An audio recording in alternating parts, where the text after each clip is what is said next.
Good evening, I'm Farhana Sheikh and this is AWANI Tonight. Malaysia sees a spike in HFMD and dengue cases. And PKR Deputy candidates set for face-to-face debate ahead of party elections. More on that coming up.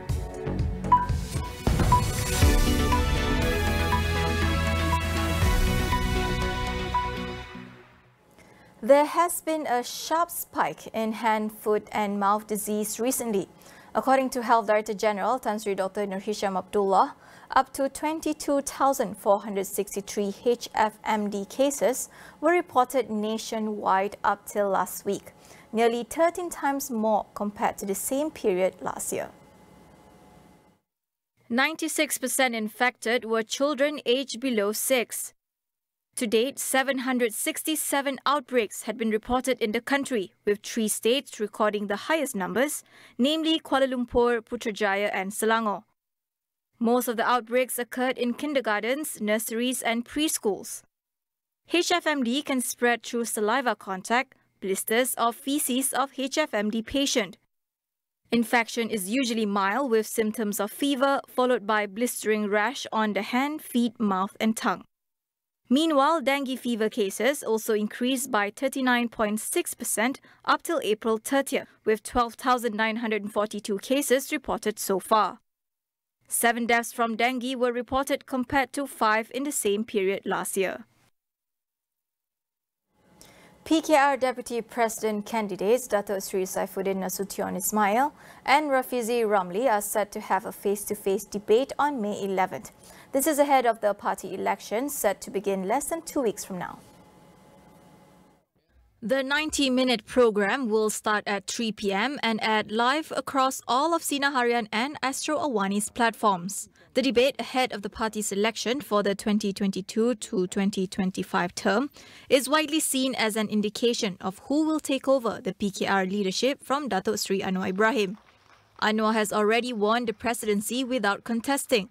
The online voting process will run from May 18 to 20th, while physical voting will take place from May 13 to 17th. The official announcement of the winners for the posts of President, Deputy President and Vice President will be made on June 26 at the PKR Annual National Congress. Meanwhile, Pematang Pau MP Nurul Izzah Anwar has apologized for saying Pakatan Harapan will need at least 2 general elections or a decade before it can retake the federal government. She said she has not given up on PKR and PH yet. In an interview with Berita Harian, the former PKR vice president explained that she was only imagining the worst-case scenario for PKR and the opposition coalition in the upcoming general election.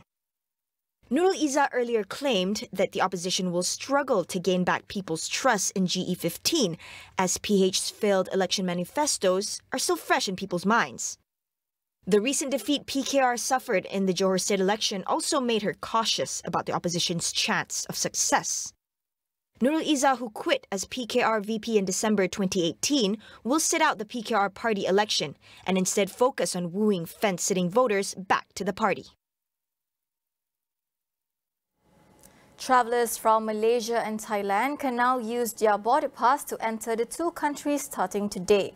However, only residents in 4 states, namely Perlis, Kedah, North Perak and Kelantan, are allowed to use this border pass. Malaysian border pass users need to apply through the Thailand Pass web portal 24 hours prior to their departure. They are allowed to enter Thailand for 3 days. While those in Thailand are also allowed to travel back and forth into the country provided that they had been fully vaccinated. On April 1st, the Wang Kelian border gate was reopened to citizens of both countries after being closed due to the COVID-19 pandemic. The Malaysia-Thai border checkpoint at Padang Besar opens Thursday with operating hours from 6 a.m. until 10 p.m. The contracts of the 2,600 teachers appointed in the June 2020 intake will be extended for 2 years. Senior Education Minister Dato' Dr. Rafizi said the details would be announced after the Ministry and the Education Service Commission had completed their discussion on the matter. He also clarified a rumour claiming teachers will not be receiving their May salary. Razi said that is not true and ensure that the welfare of teachers is protected.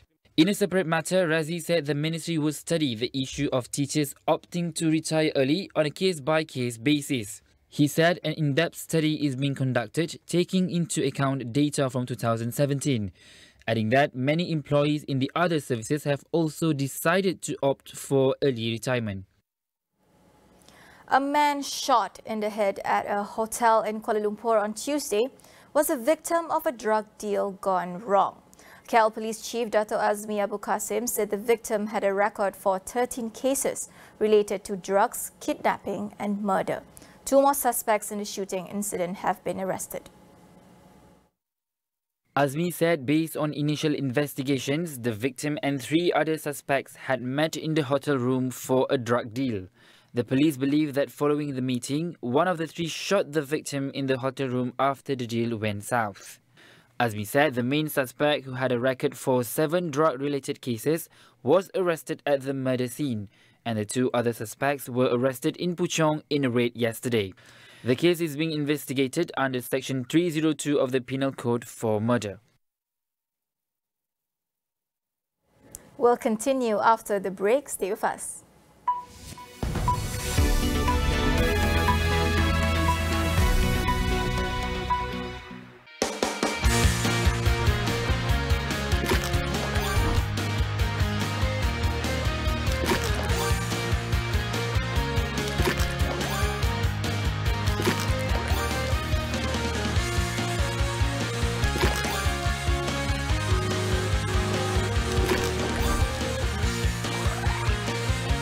Melindungi anda dan seisi keluarga dalam ruang tertutup. Panasonic. Kita sering menyangka rumah kita tentunya bersih, namun debu-debu yang tersembunyi tetap ada. Dyson V12 Detect Slim dengan teknologi laser pengesan debu memerangkap zarah yang tidak boleh dilihat dengan mata kasar. Kuasa sedotan menyesuaikan diri secara automatik dan penapisan keseluruhan mesin memerangkap habuk halus, membersihkan tempat yang sukar dicapai dan memberikan anda bukti saintifik. Beraya di rumah yang lebih bersih bersama Dyson. Nikmati pelan ansuran faedah 0% dari Dyson.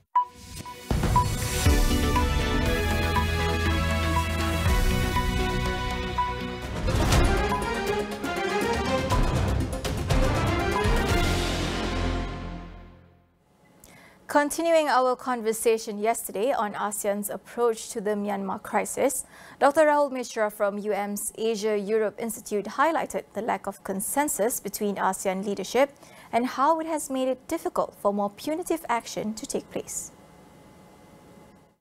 With Myanmar, we've seen that all 10 countries are not on the same page in terms of finding common, workable and effective plan. And we have already seen that some of the countries are more proactive than others. So Indonesia, Malaysia and Singapore played a key role in shaping the ASEAN consensus and also the 5-point consensus. Brunei, as the 2021 ASEAN chair last year, did try to play its role, but the same cannot be said about Cambodia this year, or even Thailand, which is again, I mean, it's a military coup led government. So basically, Prayut is also a military general, and they have their sympathies with the Myanmar junta. So I think that makes things a little difficult for us in the region. Dr. Rahul said the Myanmar crisis has not attracted much global attention as compared to the crisis in Ukraine. He explained why. Other important stakeholders, Thailand, China, Bangladesh, Singapore, Japan, are hesitant in imposing, strict, stringent sanctions. So it's essentially the European countries and the UK which are imposing sanctions on Myanmar. And these are the very same set of countries that are doing their bit in the Ukraine crisis as well. So it gives the impression that preserving the international liberal order and a rules-based system in ASEAN region or in the Eurasian European region is more or less the responsibility of Western powers. So here again, I think in Southeast Asia as well, part of the problem is that the US and European powers are not taking that kind of keen interest in making sure that Myanmar returns to normalcy. We have to understand that diplomatic pressure, putting diplomatic pressure and using back-channel diplomacy are the two most viable options. Howsoever low-yielding the outcome be, these are the things that ASEAN could perhaps do. And beyond that, I don't think ASEAN has the power to punish Myanmar, or if any kind of punitive action is beyond ASEAN's purview. So we have to keep our expectations very realistic in that sense. More on the international front. Hong Kong eased more COVID-19 restrictions today as its fifth virus wave recedes. The city is taking a different approach compared to other Chinese cities, Shanghai and Beijing, which are sticking to a strict policy in curbing the spread of the virus. The number of people who can eat out together is now raised to 8 from 4. The government also dropped a mask-wearing mandate while exercising, and while swimming and beach activities are also allowed to resume. Earlier this week, Hong Kong ended a 2-year entry ban on non-residents and eased some restrictions on inbound flights.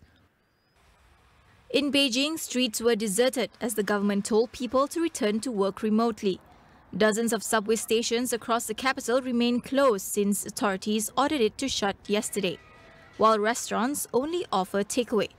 Authorities have been treading cautiously to avoid a Shanghai-like lockdown. Beijing is taking a targeted approach to seal off areas and neighborhoods with infections instead of a mass lockdown. Meanwhile, in Shanghai, authorities said the lockdown, which is in its 5th week, will only be lifted once community transmission reaches 0. The city reported over 4,600 cases the past 24 hours. Some 2.54 million of the total 25 million population remain under strict lockdown, as authorities continue to conduct mass testing to track and isolate infected patients. Rescuers in China pulled a woman alive from the rubble of a building that partially collapsed almost a week ago. She is the 10th survivor of the disaster. 5 people have died and dozens are still missing. She was rescued shortly after midnight on Thursday, about 132 hours after the 6-story building suddenly caved in on 29 April in the city of Changsha. The woman was conscious and advised rescuers on how to pull her out without causing further injury. At least 9 people have been arrested over the incident, including the building owner. Building collapses are not uncommon in China due to weak safety and construction standards, as well as corruption among officials tasked with enforcement. Over in Iraq, more than 1,000 people were rushed to the hospital with respiratory problems due to a sandstorm. This is the 7th sandstorm to hit the country in the past month. Flights were also grounded because of poor visibility at airports. Authorities in Al-Anbar and Kirkuk provinces north of the capital urged people to stay indoors. In Al-Anbar alone, the hospital received more than 700 patients with breathing difficulties. Iraq is particularly vulnerable to climate change. Experts say the sandstorm phenomenon will become more frequent due to drought and declining rainfall. In early April, a government official warned Iraq could face 272 days of dust a year in coming decades. That is all we have for you on AWANI tonight. I'm Farhana Sheikh. We'll see you again.